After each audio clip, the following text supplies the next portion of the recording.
Fala, turma! Como melhorar a sua intubação na terapia intensiva? É esse o artigo que a gente vai conversar hoje na nossa videoaula de artigo comentado. Apesar do título do artigo... Luizão, diminui para mim aí, por favor. Apesar do título do artigo falar sobre intensive care, né?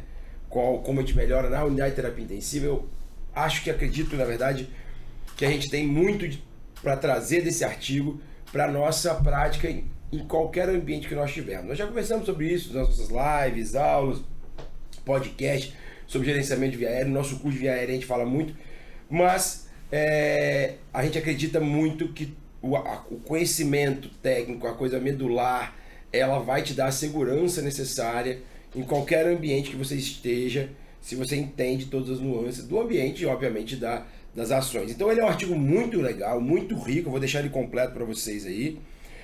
Muito legal de ler mesmo, que tem uma grande tabela aqui, que na verdade é um update aí do protocolo de intubação de Montpellier, e eu vou conversar sobre todo o artigo com vocês em cima dessa tabela. Primeiro destaque do protocolo de Montpellier, e por que eu gosto muito dele, que esse artigo trouxe, ele faz muito sentido pra gente, é o seguinte: ele divide em pré-intubação, pré-intubação e pós-intubação. Então, a gente vem conversando muito dentro da EMD Ensino, dentro de todos os cursos que a gente faz aí, sobre o fato de que você tem que olhar para a intubação muito mais do que o ato de colocar o tubo na traqueia, na via aérea do paciente. A intubação era um processo que começa desde uma boa e precisa indicação até o preparo para a intubação, a estruturação do ambiente, o entendimento do ambiente, o preparo da intubação, a peri-intubação propriamente dito, que é muito mais, como eu disse, do que só passar o tubo, e principalmente a pós-intubação. A gente também sempre fala muito, igual a destacar, já fizemos um artigo sobre extubação, que também segue mais ou menos esse conceito, mas sobre intubação, então a gente vai dividir em 3 etapas, e o protocolo de Montpellier divide e correlaciona muito o que a gente acredita aqui dentro da MMD Ensino, né? Então, ele me dá 15 tópicos aqui, para a gente conversar um por um sobre eles, e eu tenho certeza que esse artigo vai agregar muito, muito no seu dia a dia. Então, o primeiro ponto que ele traz, que eu gosto demais, já falamos, conversei até isso com o Milton no nosso podcast, que é a intubação com 2 operadores, ou seja, 4 mãos. Por que eu gosto muito? E por que eu quero destacar e trazer muita atenção de vocês sobre isso? Porque, de uma maneira geral, essa 4 mãos, ela geralmente vem no momento de desespero já. No momento que você não conseguiu progredir em intubação e você chama um segundo operador, um segundo colega. Claro, existe hoje, a gente sabe, dentro do cenário, da cena, o apoio da fisioterapia, com apoio na ventilação sobre máscara, mas é importante que você tenha 2 operadores capazes de efetivamente trabalhar via aérea e de efetivamente realizar a intubação. Então, não deixe para chamar o seu colega, seja onde você estiver, pronto-socorro, UTI, enfermaria, chame alguém, de preferência até alguém mais experiente, para te ajudar, para estar com você no seu processo de intubação. Não chame ele no pré-intubação, que é o que acontece muito. Ele tem que vir aqui, gente, ó, no pré-intubação. Esse é o momento certo de chamar o nosso colaborador e nosso operador, nosso segundo operador. Então, vamos ficar com isso em mente, vamos botar a sandália da humildade e vamos trabalhar com 2 operadores aí, nem chama de intubadores, porque seria horrível, mas 2 operadores. Segundo, e até de certa maneira questionável pela literatura, a gente vai fazer fluido, carga de fluido associada. Por que eu falei com vocês que é questionável, inclusive, na literatura? Porque exatamente o fato de fazer fluido não demonstrou, fazer um bolus de fluido no pré-intubação, não demonstrou benefício do ponto de vista de estabilidade hemodinâmica. Por isso o próprio artigo te fala que já na pré-intubação, se você tiver sinais aí de hipotensão, riscos, deixar pronta aí para que você faça uma introdução precoce e rápida de vasopressor. Então, deixa seu push de adrenalina, deixa seu noradrenalina, sua solução de noradrenalina pronta. Se o paciente já estiver normo para hipotensão, se tiver fatores que possam levar ele à hipotensão após a sequência rápida, já começa aí o vasopressor, já deixa o vasopressor instalado. O importante é a gente evitar que esse paciente vá para um colapso hemodinâmico durante a intubação e torne a sua intubação muito mais complicada, tá bom? Outro ponto importante que ele destaca aqui, eu vou destacar até de azul, preparar e já deixar pronto a sua sedação que vai vir depois. Isso tem que estar pronto já. Já no pré-intubação, a pré-intubação é o ajuste, a preparação da cena. Então deixar a sua sedação pronta pode te poupar de uma reintubação e expor seu paciente a extremo risco. Não é incomum isso, já vi várias vezes acontecer, o paciente ser extubado, ele acaba entubado, ele começa a acordar, a sedação não está rolando, ele tira o tubo e a gente tem que reintubar novamente. Geralmente é uma situação extremamente catastrófica, tá bom? O artigo gasta muito tempo e com toda razão para que a gente faça a pré-oxigenação e posicione direito o paciente. Isso é muito importante, pré-oxigenação e posicionamento.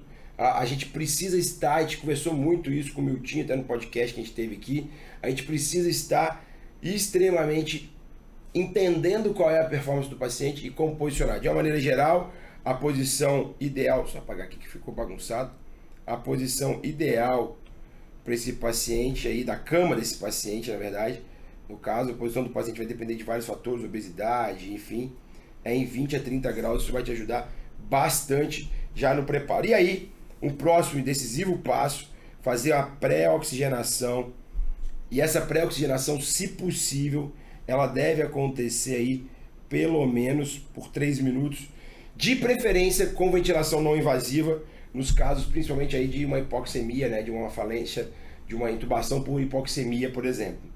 Detalhe importante é que o trabalho, e a gente sabe da literatura que entre VNI e KNAF na pré-oxigenação, tá, gente? Não é na respiração apneica, na oxigenação apneica.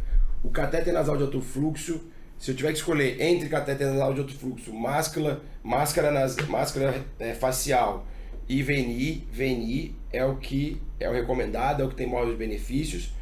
Se eu associar o KNAF a VNI, faz todo sentido fazer os dois nesse momento de pré-oxigenação, tá bom? A realidade é que muitas vezes a gente só tem VNI e máscara facial, opte por VNI se for possível, ela vai te ajudar. O trabalho eu vou deixar para vocês aí, ele dá até aqui alguns já sets aqui de VNI para você fazer. Outro detalhe importante, oxigenação apneica, tá? Quando for possível realizar a oxigenação apneica com máscara facial, é bem eficiente, é bastante eficiente, não precisa colocar catéter nasal de alto fluxo, ventilação não invasiva.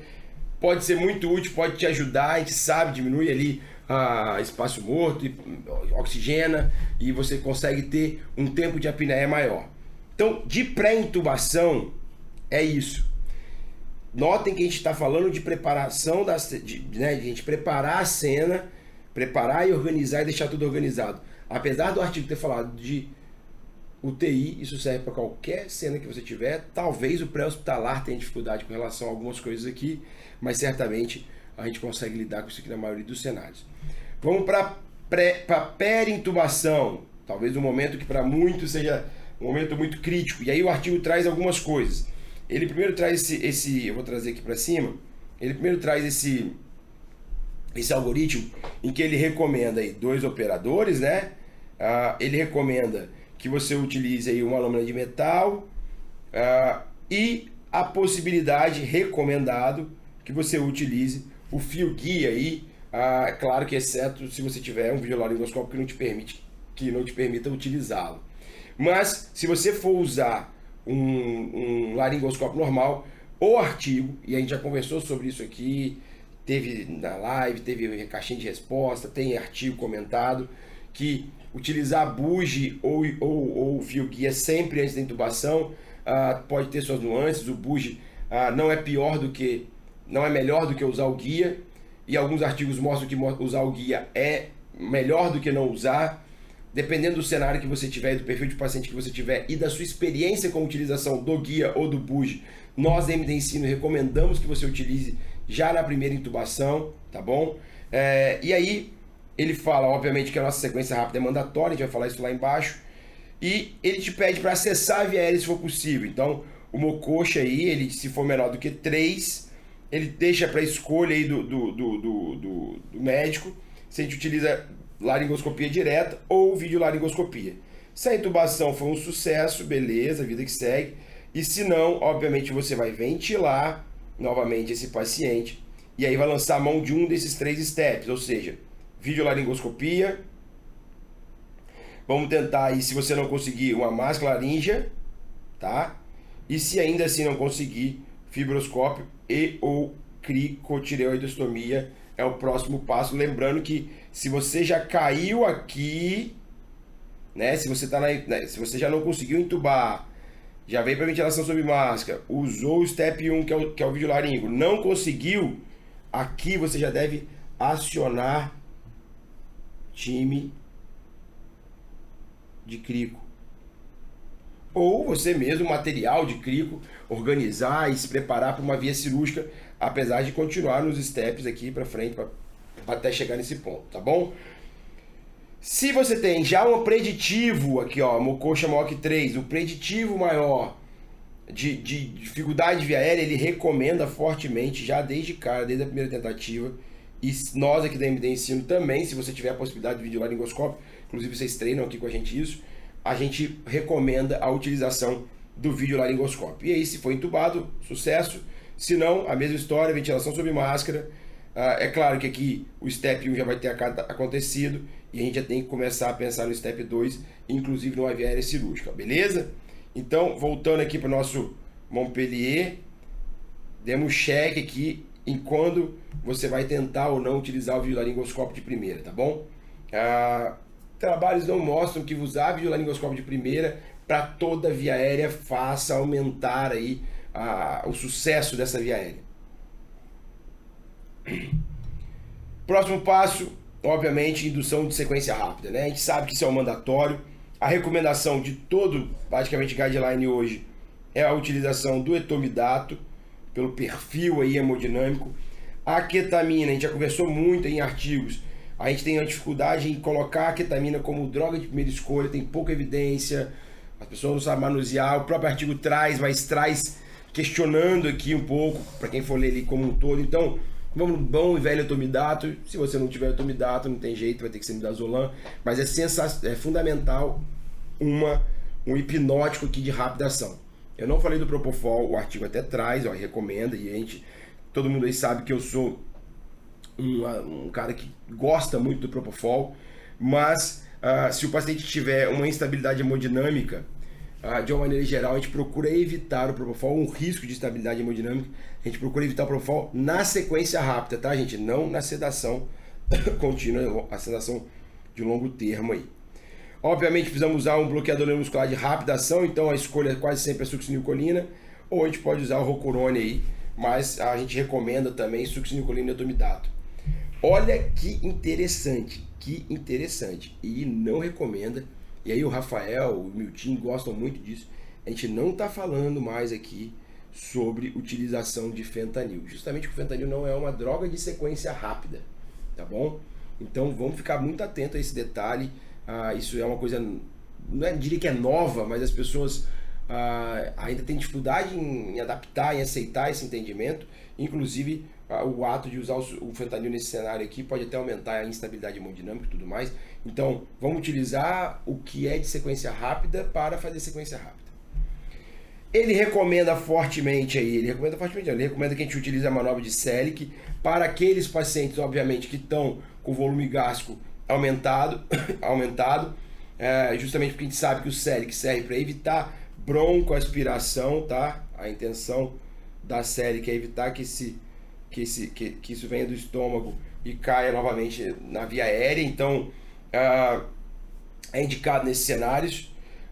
E uma coisa interessante que eu gostei, que o artigo, e aqui a gente está falando de um artigo de UTI, é que ele recomenda, obviamente, a ventilação nos pacientes com menos que 90%, isso porque, ou se ele tiver um elevado risco de saturação, e ele fala que isso é maior, o benefício é maior do que o risco de aspiração. Por quê? Porque tem alguns trabalhos que tentaram mostrar que você tem que ser mais tolerante com a hipoxemia seria melhor pelo risco menor de broncoaspiração.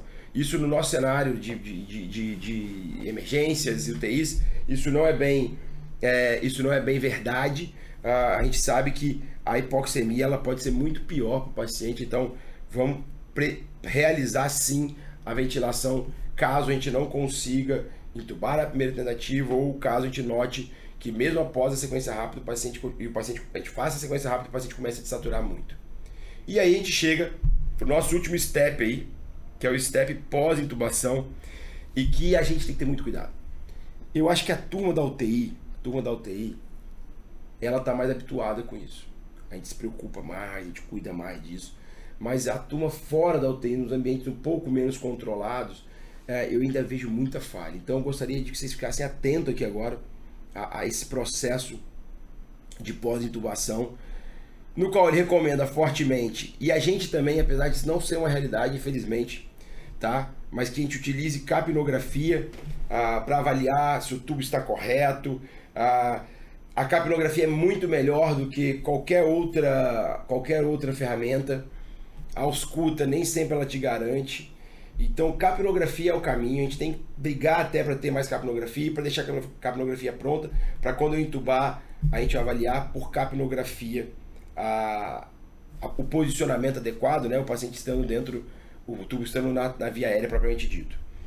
Obviamente, a gente fala sobre aumento, já que ele falou lá no começo de começar, mas de aumentar vasopressor, especialmente se a pressão diastólica estiver menor que 35 e a sistólica menor que 90. A gente já conversou sobre níveis de pressão e a gente cada vez mais olhar para a diastólica, porque ela é responsável pela perfusão coronariana. Então, aumentar a vasopressor é fundamental, não negligencie isso.